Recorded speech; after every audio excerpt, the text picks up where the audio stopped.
Hey guys, welcome back to the channel. In today's video, we're reviewing the Barclaycard Platinum Credit Card, and trust me, you'll want to watch this before applying. So, what's the deal with this card?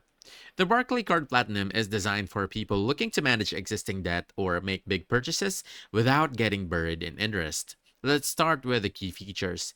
You get 0% interest on balance transfers for up to 22 months, meaning you can move your existing credit card debt and have nearly 2 years to pay it off interest-free.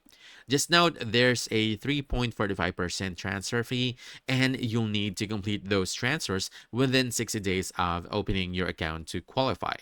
It also offers 0% interest on new purchases for up to 19 months, perfect for spreading out big expenses without worrying about interest.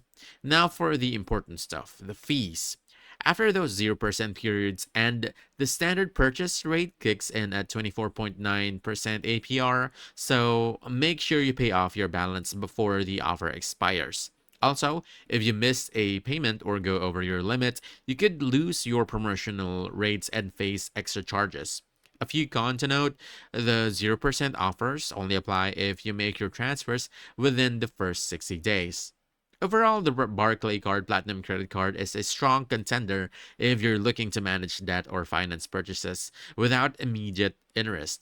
With its long 0% periods and cashback bonus, it offers solid value. Just remember to stay on top of payments and understand the fees. That's it. If you found this helpful, don't forget to hit the like button, subscribe for more quick guides, and I'll see you in the next one. Thanks!